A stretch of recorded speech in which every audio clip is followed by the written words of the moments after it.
sudah hadir di Polres Klaten dan elektronik yang online juga dengan data reskrim serta perwira hadir pada press conference pada siang hari ini.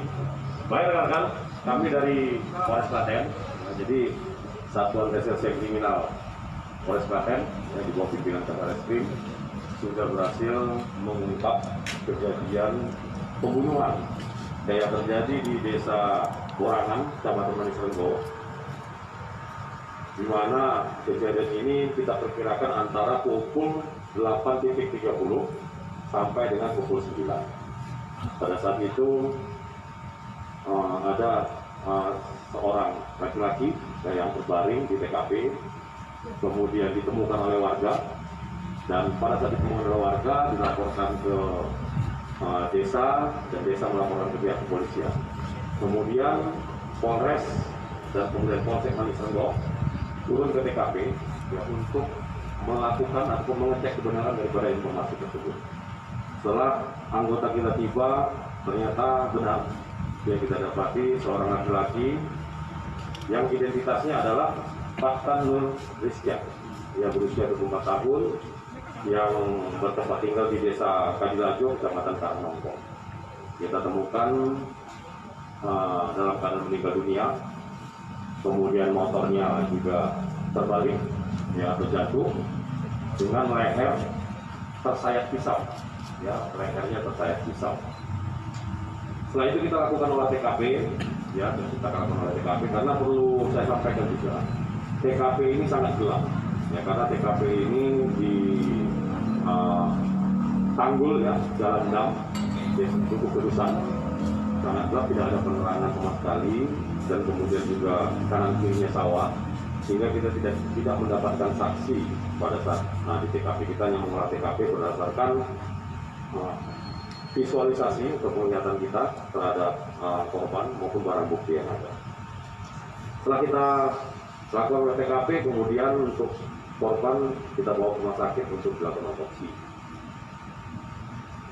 Kita melakukan penyelidikan, ya, baik itu terhadap teman-teman korban, kemudian kebiasaan-kebiasaan korban, kita lakukan penyelidikan, kita lakukan pemeriksaan terhadap 5 orang saksi yang berkaitan dengan korban, sehingga dalam kurang dari 24 jam, ya, sekitar pukul 3 dini hari, ya, pada tanggal hari Selasa itu, kita berhasil menangkap seorang pelaku yang bernama Heru Prasetyo, berusia 25 tahun, pekerjaannya buruh, yang tinggal di Desa Kadilajo, Karangnongko, dan pelaku ini merupakan tetangga daripada korban, teman korban jalan. Kita lakukan pemeriksaan terhadap yang bersangkutan, ternyata kita menemukan motif, ya, motif daripada pelaku ini sehingga tega melakukan pembunuhan terhadap korban. Dia sakit hati karena sering diejek, diolok-olok, dikata-katain lemah, dan kemudian pernah difitnah, ya, bahwa korban ini punya hutang terhadap pelaku. Itu disampaikan kepada ibu korban, ya, sehingga padahal yang punya hutang itu adalah sebetulnya korban ini kepada pelaku. Seperti itulah kira-kira yang membuat pelaku ini sakit hati, ya, Kemudian setelah kita ketahui motifnya, bagaimana modus operandinya sehingga bisa dilakukan pembunuhan di TKP tersebut, padahal di situ tidak ada sepi, tidak ada penerangan, jarang orang lewat malam kalau kita tanya kepada masyarakat. Ya. Jadi mereka janjian, jadi pelaku sama korban ini janjian di TKP, ya, karena dia sudah sakit hati. Kemudian disepakati antara pukul 20.30 sampai pukul 9, korban sudah datang di TKP. Setelah korban di TKP, pelaku datang dari arah berlawanan. Nah, kemudian sampainya di TKP, pelaku langsung menusuk ataupun menyayat leher korban. Leher korban pada saat pelaku masih di motor dengan menggunakan pisau dapur yang memang sudah dipersiapkan oleh pelaku, sehingga pada saat itu korban terjatuh dan kemudian ditinggal oleh pelaku. Setelah itu pelaku membuang pisaunya di sekitar TKP. Jadi di samping TKP itu di tanggul itu kan sungai, ya, dibuang ke arah sungai. Kemudian kita langsung melakukan berdasarkan keterangan dari pelaku.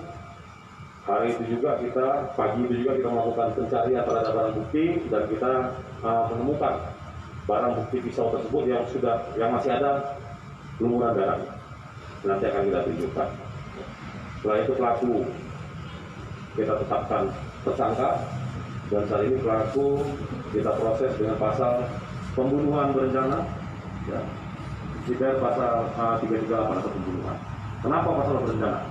Karena memang pelaku karena sudah sakit hati, dia sudah mempersiapkan sedemikian rupa, baik itu alat yang dia gunakan, tempat yang akan dia gunakan untuk melakukan eksekusi, ya. Sehingga kita tetapkan pelaku dengan 340 pasal 340 pembunuhan berencana yang ancaman hukumannya dengan ancaman hukuman mati atau seumur hidup atau paling lama 20 tahun. Kira-kira itu yang bisa saya sampaikan. Ada pertanyaan?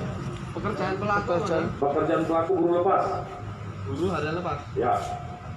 Dan tanya dan yang pertama soal ini ya, rencana antara pelaku dan korban ini rayuannya apa nih sampai bisa? Ya.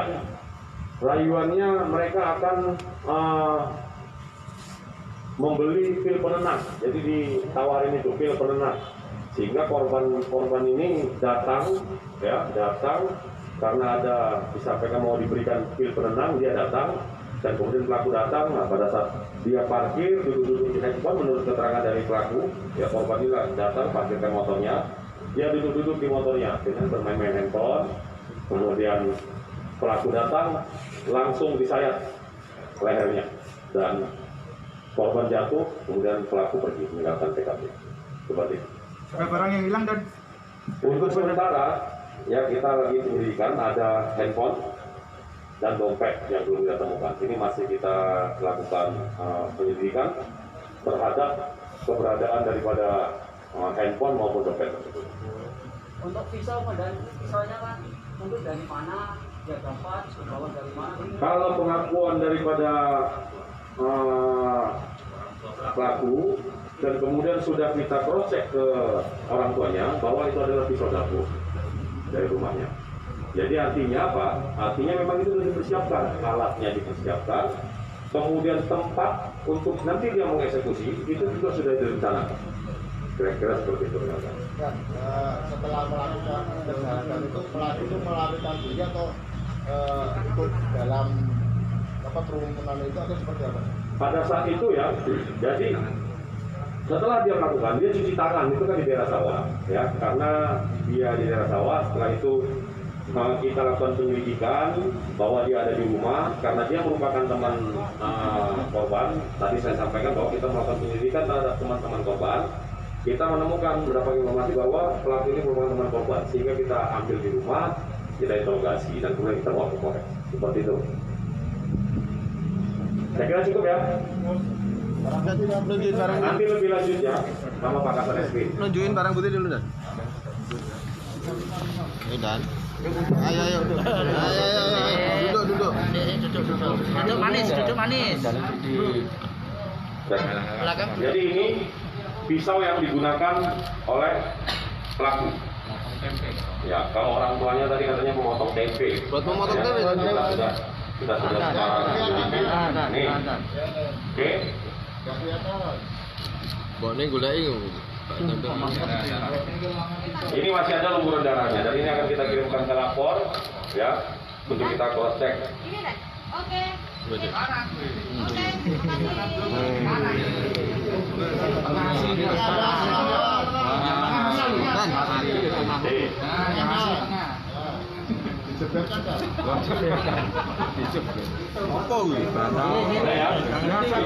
Ini motor yang digunakan oleh korban. Ini juga masih ada darahnya. Ya. Kemudian ini motor yang digunakan oleh pelaku. Jadi pada saat kejadian itu korban itu duduk di atas motor sambil bermain handphone. Kemudian yang datang dari arah berlawanan langsung disayat menggunakan pisau barang bukti. Saya kira itu rekan nanti bisa lebih lanjut sama Satreskrim. Terima kasih atas kehadiran rekan semua. Saya ini Topik Lende. Wassalamualaikum warahmatullahi wabarakatuh.